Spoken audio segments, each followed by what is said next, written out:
Hi! Hello! నమస్తే. Welcome to our channel. నేను మీ శ్రీ. ఈరోజు మనం చెప్పుకోబోయే కథ 'ఇష్టమైన సకుడ' పార్ట్ 216. కథలోకి వెళ్ళే ముందు లైక్ చేసి, హైప్ చేయడం మర్చిపోకండి ఈ వీడియోని. ఇక కథలోకొచ్చేయండి. మాళవిక కన్నీళ్లతో ఏం చెప్పాలో అర్థం కానట్టు రజని వైపే చూస్తుంది. అంత క్రూరంగా ఆమె ఊహించలేక, ఆ నిజాన్ని ఇంకా నమ్మలేకపోతుంది. నేను ఇవన్నీ వదిలిపెట్టను మామ్. బ్రతికి ఉన్నంతకాలం నరకం చూడాలి. అతను మాట్లాడుతుంటేనే రజనీకి పిచ్చి పిచ్చిగా అరవడం మొదలుపెట్టింది. వాణ్ణి వదలకూడదు అని చంపేస్తానని కేకలు వేయడం స్టార్ట్ చేసింది. తల్లిని చూసి బెదిరిపోతున్న దీక్షని తనతో పాటు తీసుకెళ్లిపోయింది మాలవిక. దీక్ష ఏడుపసలు ఆపట్లేదు. తన పెదనాన్నని వదిలేశాడు. అంతకంటే శిక్ష లేదన్నట్టుంది ఆయన పరిస్థితి. భార్య చెప్పిన మాటలు వినడం, కొడుకు తప్పులను కప్పిపుంచడం చేసిన ఆయన పరిస్థితి అగమ్య గోచరంగా ఉంది. ఆ రోజు రాత్రి భోజనాల దగ్గర అందరూ మౌనంగా ఉన్నారు. ఏమైంది? అందరూ సైలెంట్ అయ్యారు. మామయ్య? ధరణి పిలవడంతో ప్రకాష్ పలికాడు. ఏంటి ధరణి? చెప్పమ్మా అన్నాడు. బావ ఉదయం వెళ్ళి రాలేదేంటి? నా కాల్స్ లిఫ్ట్ చేయట్లేదు మామయ్య అని ధరణి అడిగింది. ఇంపార్టెంట్ వర్క్ ఉంది. వస్తాడు, లేట్ అవుతుంది. నువ్వు తిను అన్నాడు. "ఉమ్" అని పైకైతే అన్నది కానీ, ఈ మధ్య మరీ అతను టైంకి తినట్లేదనే దిగులు ఆమెలో. దీక్ష ఎక్కడా? మాలవికని అడిగాడు. దీక్ష? తనెవరు? దీక్ష తెలీదా నీకు? రాజేంద్ర మావయ్య కూతురు. రేవతి తన కూతురికి కలిపి పెడుతోంది. మాలవిక ఒక మాట కూడా మాట్లాడకుండా మౌనంగా ఉంది. తను ఇంటికి వచ్చిందా? ధరణిలో ఆశ్చర్యం. ఏం? రాకూడదా అని అడిగింది ధరణి. రాకూడదా అని కాదు, తనకి మనం అంటే నచ్చం కదా అమ్మా అంది ధరణి. రుక్కు పిలుచుకొని దీక్ష అదే సమయంలో వచ్చింది. దీక్ష ఆ మాటలు విని అక్కడే ఆగిపోయింది. తనకి మనం తన వాళ్ళని అర్థమైంది. నువ్వు మాట్లాడకుండా తిను, పొలమారుతుంది అంటూ దీక్షని చూసింది రేవతి. జరిగిందేమిటో రేవతికి కూడా తెలుసు. మొదట్నుంచి వాళ్ళ మీద నెగెటివ్ ఇంప్రెషన్ ఉన్న రేవతి మీద ఆ విషయం పెద్దగా ఎఫెక్ట్ చేయలేదు కానీ, తన కూతురికి ఆ గతి పట్టించిన రజనీని చంపేయాలని మాత్రం ఊగిపోయింది కాసేపు. ఆ తర్వాత గగన్ ఆమెని ఎక్కడికో తీసుకెళ్ళిపోయాడని తెలిసి ఆమె మౌనంగా ఉండిపోయింది. దీక్ష రా భోజనం చెయ్యి రేవతి పిలవడంతో మౌనంగా వచ్చి కూర్చుంది దీక్ష. ఇప్పటినుంచి ఇది నీ ఇల్లు కూడా అన్నది మాలవిక దీక్షని చూస్తూ. దీక్ష ఏడుపొస్తుంటే బలవంతంగా ఆపుకుంది. రేవతి వడ్డించింది. మౌనంగా తింటోంది దీక్ష. తనే ఒకసారి పలకరిస్తే దీక్ష మాట్లాడకపోవడం గుర్తొచ్చింది ధరణికి. ఈసారి ధరణి పలకరించలేదు. తను పలకరించడం, ఆ అమ్మాయి ముఖం వికరించడం, తను డిసప్పాయింట్ అవ్వడం ఇదంతా ధరణికి ఇష్టం లేదు. ఇలాంటి చిన్న వాటి వల్ల మెదడంతా డిస్టర్బ్ అవుతుంది తనకి. భోజనాలు అయ్యాక దీక్షకి గది చూపించింది రేవతి. రేవతి, మాలవిక దీక్షతో కాసేపు మాట్లాడి ఆమెను ఊరటపరిచి వచ్చేశారు. అయినా సరే ఆమె ఆ రాత్రి ఏడుస్తూనే ఉంది. ప్రస్తుతం తనకి తన తల్లిదండ్రులు, ఇల్లు, తన అన్నయ్య ఎవరూ లేరు. ఉన్నా సరే వాళ్ళతో తను బ్రతకనే లేదు. తన మామయ్య తనతో చేయించిన పనులు గుర్తుకొస్తున్నాయి. తన తల్లి చేసిన దుర్మార్గాలు కళ్ళ ముందు మెదులుతుంటే ఆమెకి ఏడుపు ఆగట్లేదు. ఆమె ఏడుస్తూ ఏడుస్తూ నీరసంగా ఎప్పటికో పడుకుంది. అసలు ఏం జరుగుతుందిరా? హర్ష అడిగాడు. నాకు తెలియాల్సినవి ఇంకొన్ని రేపు మాట్లాడుకుందాం. ఇప్పటికే లేట్ అయింది. వేద ఎదురు చూస్తూ ఉంటుంది. వెళ్ళు అని అన్నాడు గగన్. మరి వేద మైండ్ మ్యానిపులేట్ చేసింది, చేయాలి అనుకున్నది ఎవరు అని అడిగాడు హర్ష. అది నాకు ఇంకా అర్థం కాలేదురా. చూద్దాం. ఇంకా సమస్య అయిపోలేదు. తెలియకుండా ఏం చేయలేం కదా అని గగన్ అన్నాడు. మరి ఆవిడ్ని ఏం చేద్దాం అనుకుంటున్నావు అని హర్ష అడుగుతుంటే కేసు వేద్దామన్నాడు. ఏంట్రా, ఆమెను వదిలేద్దామంటున్నావా? చంపి పడేయాలి అలాంటి వాళ్ళను ఆవేశంగా అన్నాడు హర్ష. లేదు, ఆ పని చేయలేను నేను. అతని స్వరం మరింత భారంగా వచ్చింది. తన కొడుకుని కళ్ళ ముందే పోగొట్టుకుంది. సర్వ సుఖములతో బ్రతకాలన్న బ్రతుకు పోయింది. ఒంటరిగా బ్రతుకుతుంది. అదే శిక్ష. ఆ శిక్ష ఎలా ఉండాలి అంటే లైఫ్ లాంగ్ చచ్చి బ్రతుకుతూ ఉండాలి. ప్రూఫ్స్ అన్నీ రెడీ చేయి అన్నాడు గగన్. మనకి ఆపోజిట్గా కేసు వేయడానికి ట్రై చేస్తే అంది. ప్రూఫ్స్ ఏమి? ఆమె చేసిన ప్రస్తుతం మన దగ్గర సాక్ష్యాలు ఉన్నాయి. అమృత సాక్ష్యం చెప్పడానికి వస్తుంది. తనకి అందరికంటే పెద్ద అన్యాయం జరిగింది అమృతకే. అమృతని చంపాలని చూసింది. ధరణికి ఏం గుర్తులేదు. అలాగే ఆ డాక్టర్ని వదిలేయలేదు. తన కెరీర్ కూడా పోవాలి అని కసిగా పళ్ళు కొరికాడు గగన్.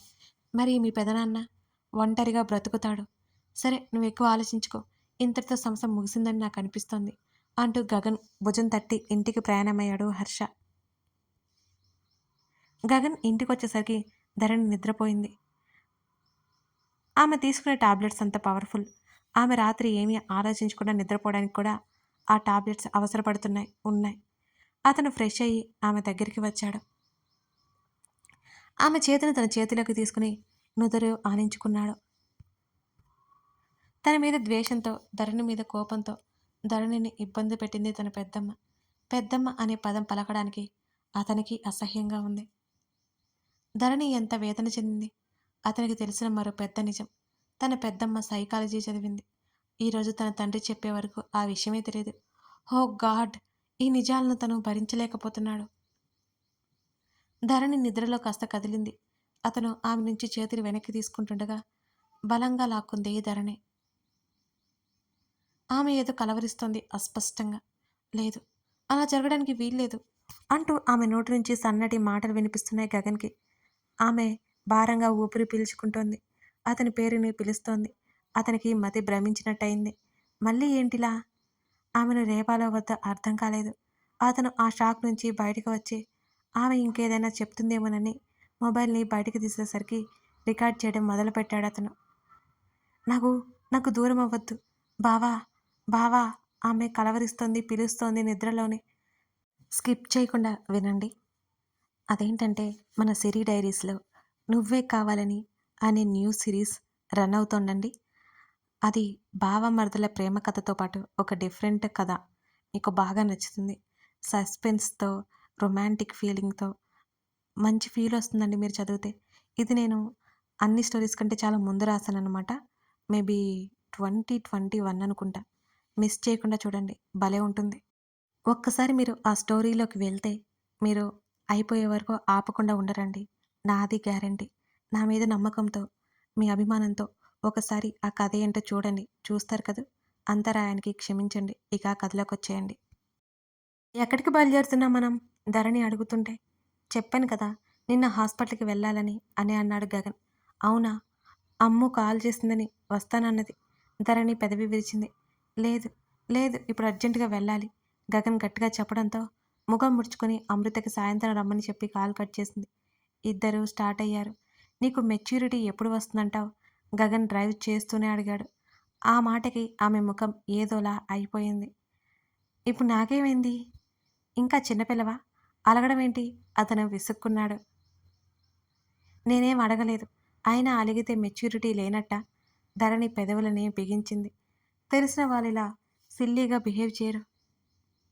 నేనేం అడగలేదు. ఇంకెప్పుడు అలగను కూడా అని పైకి చెప్పి, అయినా నేను అలిగితే తెగ బ్రతిమాలేటట్టు చెప్తున్నాడని మనసులో అనుకుంది ధరణి. నేను చూస్తాను అన్నాడు గగన్. ఆ మాటకి మూతి తిప్పి కిటికీ వైపుకి తల తిప్పింది ధరణి. ఆమె ఏమీ కనిపించవు. అయినా సరే ఏదో అలవాటు. ఆమె నెమ్మదిగా సీట్లో వెనక్కి వాలి హాస్పిటల్‌కి వచ్చే వరకు నిద్రపోయింది. ఆమెకే తెలియకుండానే. అక్కడ చెకప్ అయ్యాక మరో 2 నెలల్లో ధరణికి ఐ సర్జరీ ఉందని తెలిసాక ఆమె కంగారు పడింది. ఏమైంది? ఎందుకు టెన్షన్? వణుకుతున్న ఆమె చేతి వేళ్ళని తన చేతి వేళ్ళ మధ్య బంధించాడు. నిజంగా సర్జరీ అయిపోతే నాకు చూపు వస్తుందా? ఆమె గొంతు ఇంకా వణుకుతోంది. 100% ఆమె చేతి వెనక భాగం మీద ముద్దు పెట్టుకున్నాడు అతను. హాస్పిటల్‌లో ఉన్న విషయం గుర్తొచ్చి గబుక్కున చేతిని వెనక్కి లాక్కుంది ఆమె. ఆమెని లోపల కూర్చోమని చెప్పి డాక్టర్‌తో పాటు బయట కాసేపు మాట్లాడాడు. ఆ తర్వాత డాక్టర్ వెంకట్ దగ్గరికి తీసుకువెళ్ళాడు గగన్. అక్కడ వినీత, హర్ష కూడా ఉన్నారు. ధరణికి ఎక్కడికి తీసుకువచ్చాడో అర్థం కాలేదు. ఎక్కడికి వచ్చాం మనం? అని నెమ్మదిగా అతని చొక్కా పట్టుకుని లాగింది ధరణి. ఫ్రెండ్‌ని కలవడానికి వచ్చాను. కూర్చో అలా అని అన్నాడు గగన్. అంది ధరణి. టైట్‌గా అనిపిస్తే పడుకో. కారులో పడుకున్నానుగా, నిద్ర రావట్లేదు. ఆమె చెప్తుంటే ఆమెనొక చోట కూర్చోబెట్టాడు. గగన్ వెంకట్ వైపు చూశాడు. ఆయన సైగ చేయగానే. అంకుల్ కూడా ఇక్కడే ఉన్నారు. ఎవరు? వెంకట్ అంకుల్. వాళ్ళ ఇల్లు ఈ పక్కనే. అదిగో అక్కడ కూర్చున్నట్టున్నారు. మాట్లాడొస్తాను అని గగన్ అన్నాడు. నేను మాట్లాడతాను. ఆయన మాటలు మోటివేటివ్‌గా అనిపిస్తాయి ధరణికి. ధరణి ఆయనతో మళ్ళీ మాట్లాడాలనిపించింది. అదిగో ఆయన వస్తున్నారు. నువ్వు కూర్చో. గగన్ చెప్పడంతో సరే అన్నట్టు తల ఊపింది. వెంకట, హర్ష, వినీత ముగ్గురు ధరణి చుట్టూనే కూర్చుని ఉన్నారు. అక్కడ వేరే ఎవరో ఉన్నట్టు ప్రెజెన్స్ తెలుస్తున్నా ఎటువంటి శబ్దం రాకపోవడంతో ధరణికి అదంతా తన భ్రమే అనిపించసాగింది. గగన్‌కి ఆమె చెప్పలేదు. హాయ్ ధరణి, హాయ్ గగన్. వెంకట్ పలకరిస్తూనే ధరణి పక్కన ఉన్న అతని చైర్‌లో కూర్చున్నాడు. ధరణి ఒక రిక్లైనర్ లాంటి దాంట్లో కూర్చుంది. హలో అంకుల్ బావున్నారా? అని అడిగింది. నేను చాలా బావున్నానమ్మా. నువ్వెలా ఉన్నావు? అని అడిగాడు. సూపర్ అంకుల్ హుషారుగా చెప్పింది ధరణి. నెమ్మదిగా ఆమెతో మాట్లాడుతూనే తెలియకుండా ట్రాన్స్‌లోకి తీసుకెళ్ళిపోయాడు. గగన్ ఆమె సీట్‌ని వెనక్కి పుష్ చేశాడు. ఆమె కళ్ళు మూసుకొని వెనక్కి వాలి పడుకుంది. అతను కాసేపు ఆమెతో మాట్లాడాడు. ఆమె రాత్రి ఎందుకు కలవరించిందో అతను రాబట్టాలని చూశాడు కానీ అతని వల్ల కాలేదు. ధరణి పడుకుని ఉండగానే అక్కడి నుంచి బయటికి వచ్చారు. వినీత భయం భయంగా చూస్తుంది. నువ్వు నా స్టూడెంట్‌వి అని చెప్పుకోవడానికే ఒకప్పుడు గర్వపడేవాడిని. కానీ ఇప్పుడు నిన్ను చూస్తుంటే అసహ్యమేస్తుంది. వినీత వైపు చీత్కారంగా చూశాడు వెంకట్. గగన్ పిడికిలి బిగించి ఆమెను చంపేసేలా చూస్తున్నాడు. నువ్వు ఏం చేస్తావో నాకు తెలీదు.